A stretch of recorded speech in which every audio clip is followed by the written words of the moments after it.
தென்காசி மாவட்டம் ஆலங்குளம் அருகே கடன் பிரச்சனையால் ஏற்பட்ட தகராறில் மனைவியை அரிவாளால் கணவன் வெட்டி கொலை செய்துள்ளார். தனது தாயை உடலிலும் தலையிலும் அரிவாளால் தந்தை வெட்டியதை நேரில் பார்த்ததாக அவரது 2 மகன்கள் அதிர்ச்சியுடன் கூறியுள்ளனர். இது தொடர்பான கூடுதல் தகவல்களை தருகிறார் எமது செய்தியாளர் சாமுவேல் பிரபு. இது பற்றிய விரிவான விவரங்கள். வணக்கம். தென்காசி மாவட்டம் ஆலங்குளம் அருகே உள்ள ராமநாதபுரம் என்ற மேலக்காற்று பகுதியை சேர்ந்தவர் முருகப்பெருமாள்.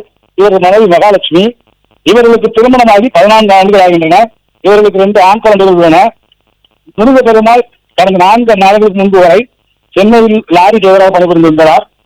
தற்போது 4 மாதமாக சொந்த ஊரில் எந்த வேலையுமின்றி சொந்த தொழில் செய்வதாக அந்த பகுதி கடன் வாங்கியுள்ளார். இந்த கடனை திருப்பி செலுத்த முடியாத சூழ்நிலையில் மகாலட்சுமி வீட்டில் காளான் வளர்ப்பு பயிற்சி பெற்று காளான் வளர்ப்பு மற்றும் அருகில் உள்ள பூலாங்குளம் என்ற ஊரில் டெய்லர் கடை, அதன் அருகே காய்கறிகளையும் வைத்து ஓய்வில்லாமல் வேலை செய்து இந்த கடனை அடைத்து வந்துள்ளார். இது போக வீடு கட்டுவதற்காக வாங்கிய லோனும் அந்த வங்கியில் இருந்ததால் இவர்களால் தொடர்ந்து கடன் அடைக்க முடியாமல் இவர்கள் இருவருக்கிடையே அடிக்கடி பிரச்சனை வந்துள்ளது. இன்று காலையில் 2 மகன்களும் வீட்டு பாடம் எழுதி கொண்டிருந்திருக்கின்றனர்.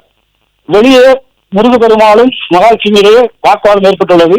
சத்தம் கேட்டு மூத்த மகனான செந்தில்குமார் வெளியே எட்டி பார்க்கும் பொழுது முருகப்பெருமாள் மகாலட்சுமி அரிவாளால் தலை, கை மற்றும் உடலின் பகுதியை அரிவாளை வைத்து வெட்டி கொண்டிருப்பதை தன் கண்ணால் பார்த்து கொண்டிருக்கிறார்.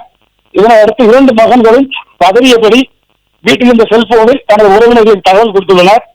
இது உடனடியாக முருகப்பெருமாள் தப்பி சென்று ஆலங்குளம் காவல் நிலையத்தில் சரணடைந்துள்ளார்.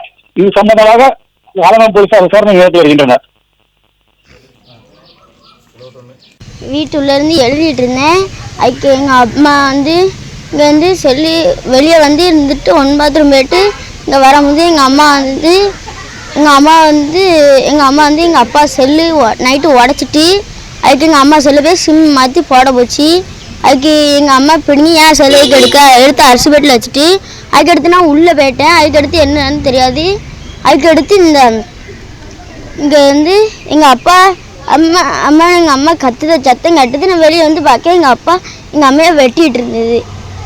கையில் இதில் வெட்டி இங்கே வெட்டி இதில் வெட்டிட்டு இங்கே வெட்டி பிறகு மண்டலம் ஃபுல்லாக வெட்டி இந்த இடத்துலலாம் வெட்டி மூஞ்சில் ரத்தமாக இருந்தது.